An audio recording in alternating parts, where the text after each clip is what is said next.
कहा जानी कहाँ बाड़ी से इनका पता चलो था तनको कहाँ बाड़ू हो वैसे सुतल भी है एकदम लड़का बुद्धि लेखल ए कन्या अरे उठे 10 पैसा छोड़ा जाई बाजारी मांग ले दीदी ले। अब तू ऐसा ही सुतबी चल उठ पैसा तू ने रखल बैठे दीदी कहाँ से दी हम तू छोड़े ना। अरे अरे हम है रे छोड़ी सोई में एकरा नींद में बोले के बीमारी धरी रे बाहर का करो तनी जी रुकी न सोते दी खाली 24 घंटा मार दे के तू मेरा हाथ अरे तू बैठ जा अरे मम्मी जी का बेले बोलत दे जी हटी न छोड़ी न कोई भी तबेले हमें काहे के बोले जाए ना बोलू हां बोला ना चिन्हा लगे के बाटे की कर सामने का बोले के चाहिए नींद में बोल देला कौन 24 घंटा पैसा वही के ना रही नजरिया घर में जगह नहीं ठीक है जुकी आके सुतल बड़ो के हुआ देख ले तो का करबो गर्मी के टाइम बढ़िया घर में ना एसी बना कूलर बना पंखा बढ़िया जगह झोझ भगवान के हवा आवत रहेला। अरे का हमर लड़का है ना मुअली के मारम ना एकरा के मार के एकरा के आहो हाई होई से खाना फेकाला है सुखाता वे हमार काम ना है मम्मी जी जमनी नु बड़की दीदी के काम है बड़की दीदी जाए मन तय राय दस कुछ बाजार ना होई ले आओ तनी बाजार के कुल ऐसे ही फेकाता वे इतना अथी के पैसा भइल बटे घर में फिरा हो गइल बटे हैं खा के साधा ना घरेला हाई रोटी हरे हाई यही हमें पासे को सिखाइना हमने अभी बासी भात रे तो भून के गइनी है वहां के डालत हम खखुइले मती हम बना करते रह खाना पाई आधी दे देला तू सता आटे गइल रही थे सब गइल रही थे जब देखो तब रौरा हमरे के बोले हां हम ही ना एगो बाउरू बानी घर में हम ही तो कल अच्छा हो गइल काल ले आई कोत रही जातनी बाजारी कुछ ले आए हो तो बोल द जा हां मम्मी जी सच में जातनी प्याज काटे मिर्चाई काटे मुर्गा लेके मुर्गा खाइबू हां पैसा लेके आवा आधा किलो लिया दे तो हो जी ना आधा किलो में के खाई मम्मी जी रौरो बहुत कंजूसाई करतनी अरे ले लेम तनी खाए एक खा ले बुझे तो कम बटे 1 किलो ले ले चुपचाप हम खाली अगर गोड़िया चूसी ना गोड़िया ले ले पैसा झोरा लेके आवा ठीक बा आवा तनी कितना ले लेम 500 ना हां लेके आवा 500 का 1000 ले ली हो कह तोड़ 1 किलो तो 1 किलो बढ़ा ले कि दो बेरा खइबू जा इतना तो ना कर तो कहबो जे कि कंजूस बिया बुढ़िया कुछ ना लिया के देले दूसरा सास लेखा हमारा ना आवेला करे कुल कौन बक्सा में बाजी मम्मी जी छोटका बक्सा में बच्चा भी ले ले बाड़ू ना 5000 2000 रख ली का यही से इन्हनी के बक्सा के चाबी हम ना देनी गिन तड़ी स आगे कितना पैसा रुपया रखल बटे जाई हो ना ते में से कुल निकाल ले कम हियो मन एकदम तित्ता हो मन करता है कुछ चटक खोई के कहाँ जाने कहाँ गई रे मम्मी जी रहती ना तो बढ़ती बाजारी से कुछ निमन सन लिया आवे के ये तनी मुर्गा तो चटक बना के खोई छोटकी का करतड़ी रे पूछो ना मम्मी जी बैठो ना माने बैठल बड़ी अभी झारे माजे के पड़ल बटे आई आराम से जब देखत कि तोरो के नींद लागत आवे ओकरो के नींद लागत आवे खाली सुतले बैठला से काम चल जाई मम्मी जी का जाने आज के दिने दूसरे रंग के दिन दूसरे होता दिन दूसरा होता तो खाना खाए छोड़ दे काहे कुल काम में दिन दूसरा होता है खाए के बारी नहीं के दिन खाए के कहा मम्मी जी फल ही नहीं के खाए के तो मोने नहीं के कोड़े खाए के का जाने मन एकदम तित्ता ना कहले जाके तनी मिल बांट के कर लेंगी ओकरा ना होके कि वो नहीं करत तोहरा ना होके कि वो नहीं करत दोनों जने मिलिए के न करता नहीं मम्मी जी दोसर कोई आवता है जगह काम करे अब देखा तनी को जे खाना इतना पड़ल बा कि सुखाता है इतना फेकबो से तो हम तो बर्दाश्त कर लेता ना मम्मी अबे लइका देखिए से दिन रात ना पसीना बहा के आ 500 रुपया लेके आवत न सब मम्मी जी ऊपर से गिटगिटिया पे मुंह देलस तो कैसे खाई बताई केकरा के दे दी रखे के चाही ढकल न रहू अथी उघार दे रे बबुआ जा तनी बाजार ठीक बा बाजारे जाते हां कहती है गोड़ी मुर्गा लियावे की मुर्गा देखो रवा तो मुंह के बात छीन ले कबे ले बरबरात रही कि मुर्गा खाए के मुंह करता जा तनी तो एक छटकी चले के तैयारी करे हां मम्मी जी अभी आई छे बानी दीदी जी मम्मी जी कहत ने मुर्गा ले आवे के तो ओनी तो सुतल बाड़ू एनी सुतल बिया है कुल तनी झाड़ बुहार गला जा तनी हम सब काट उठ देते हैं दीदी जातड़ी आग सुना देते हैं पानी गरम करके रख के हां है कुल रेडी रखे जा मसाला वसाला पीस के प्याज काट मम्मी जी रोआई तो सब कुछ रेडी करके रखम खाली भूजा के हां ठीक बा हां चलिए दीदी तनी फुट हमनी के जा चाहिए ठीक बात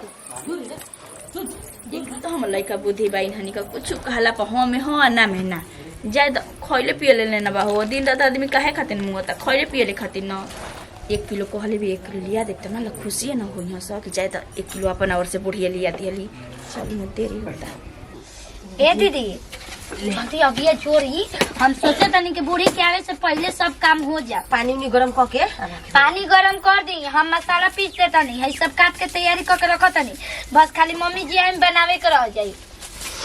बूढ़ी बड़ी कंजूस हड़ी, ना कहे के चाहिए सास के बुराई ना करे के चाहिए, लेकिन बड़ी बूढ़ी मक्खी चूसिया ले में रोइया कप जाला खाए के बेजी थरिया पसार दी। ऐसे ही ओकर हाथा कट्ठा शरीर भइल ऐसे।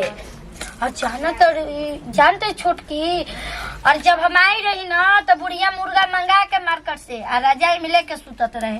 हाँ तो ना मन भी हमरा हंसी छूटता, गुस्सो आवता। कौन सा मुर्गा खाए के शौक? हाँ हमनी के ढेर मन होला तो बाजारी से किन के लिए ना कोई ना के मुर्गा खाए के बाटे हम लेके सुत जाओ कि काहे नहीं कि बूढ़ी खाना खाता जे ना खाना खइहन का तो कहते तू नी के खासन सबनी के तू नी के खासन हमनी के का जानत है कि मुर्गा लेके सुतल बड़ी, हमनी खा पी के सुतल जी तो उठ के खइहन। सुतलो में उठ के खात होई। अरे पहले के बुढ़ियन के ये चाले कोठीला तरे चोरवा दिहसन, कोठीला और रोटी मोर के चोरा दिहसन तो लिट्टी चोरा दिहसन। आइए छोटकी, तोरा नैहर में सब कोई खाला कि ना? हाँ तो खाला ना, हमर ना बाबा ना खूब खाला मुर्गा। दांत नहीं खे लेकिन हड्डी एकदम तोड़ खाई, तोड़ दुइयो के दांत पर। पहले के जाता ना बुढ़ावा जी जाते रहसन, आज के डेट के ना कौनो न जी हसन। सच में दीदी जी पहले के बुढ़ावन सागे खा के, सागे पाते खा के हाथ रख से मल के स्वस्थ रहता हसन। आज के डेट में देखो तड़ी जेतने चलत रुए ना फैसिलिटी होता ने रोगी बढ़त आदमी बीमार पड़त। जनता दीदी जी जना दिन चाहिए हमार पापा पहले जमाना के नहरा ने मुर्गा कहतनी मूस पका खैले हो ना मन भी दीदी जी। हाँ छी वो के खाई रे मूस पका खैले मन कबूतर ना दीदी जी तो हमर बाबा तो ऐसा ना हुआ। हाँ गिद्दर खैले हड़ा जौना दिन बाबा हमर रुसल रही नु ओ दिन तू मुर्गा लिया के दे दे चुप से रात में उठ के खा ले। हमर जान रहेला ना छोटकी मुंहे पे बोलना हमर नानी तो कौआ के जीभ खैले या हमर होखे खातिर के ढेर दिन जी हम अब कहाँ मरल भी अभी नहीं के मरल एक लकड़ी के पित्ती हो गल भी 110 बरिस के अभी तक चले ले लाठी पे लगा था कि अभी तू रवा कौन चीज खइले बानी जो इतना चंचनाता नहीं दीदी जी? हम तब हमर माई हमरा के जन्म देवे से पहले बर्गर खा ले रहे ऐसे बड़ा करी ना। हां अच्छा चल छोटकी जल्दी कर, बूढ़ी आते होइहन तो लगियन चिल्लाए। देख ना बुता गई वो जाली बूढ़ी ना कहियन के आवत आधा घंटा में लगा दियन 1 घंटा बुढ़वन से मैं टोला में बतियावत आवेली। हाँ तो बुढ़ियन के बुढ़वे ना पसंद बा। देवर उबर होई मम्मी जी के तो मर मजाक कर लेत हुई त का करी तनी का ना कोई के चाहिए बगल में के चाचा जी भाई ना 24 घंटा अगना में बैठ के बुढ़िया बतियावे। ये के दांत के रोटी खात रही बूढ़ी चाचा जी जोरे अब बैठ के बतिया सा जाइन त हमरा के खखुआ के दांत के हमें तनका न नतीजा कर ले अब माने जाने लगा बात में भूलवा देनी। पानी या पानी लेके अब हम तब तक पानी लेके लहसुनिया पिसाई की का होई हमारे आज तक ले बनैले बनी कोई बना देवेला खा ली ना। ए छोटकी ये बहिर हिया लागे कि नैहरे के बहिर हिया कनवा में आग लग गइल भाई से चिल्ला तनी सुनत नहीं खे 10 बार भोकवाई। छोटकी हरियर मचाई लेते ये 10 बार चिल्लाए तो 1 बार सुनी बहिरी मन तो कहला कि सुतला में डाल दी पेट्रोल हिंकर कान में। अरे जल्दी आओ रे आज चला हो कतरुए मरचाई लेके ली है ना हम कॉल पर न गइल रही। देखी ना पानी डॉक्टर मुर्गा गोताई ना पूरा खोला दे पानी। ए दीदी जी एक कटोरी चावल बैठा दी। हाँ चावल बैठा दे एक तरफ से पानी तब तक आई है ना तो मुर्गा हो जाई तब तक चावल हो आ तनी मरचाई लेके हम मुर्गा बना दे बैठ के। जल्दी आओ, मिर्चाई दे रहे छुटकी। में रख क्यों दी ना तोड़ दी कितना चावल बिठा दी बुढ़िया भी लेना नहीं ली, यही ले गाड़ी दी तो बुढ़िया के ना टाइम पास कर। हां कोनो बुढ़ा पसंद नहीं गइल का, उन्हीं से भागल का ऊपर पड़ गइल। ए दीदी जी सासिया चावल कितना बिठा दी? बैठा द 6 गिलास। आदमी बड़ा नहीं हो अंदाज सिखल जाला। हो बन गइल हो, कुल तैयारी हो गइल। का है मम्मी जी? आ मुर्गा बा मुर्गा बा तो रखनी है अंगना में, ले आइए जो कि का ले मुर्गा बा ले आई जाई। मसाला जुटा दी क किलो के लाई ले ले उठा के मुर्गा के चुप अंगना में रख देनी है। क किलो के लेके आई है? बात 3 किलो की हवे, समझ आलू। 1 किलो का आलू 3 किलो लेके आई है। अब का चाहिए? 3 किलो और सास मिली कही हां तो 1 किलो अपन खाए।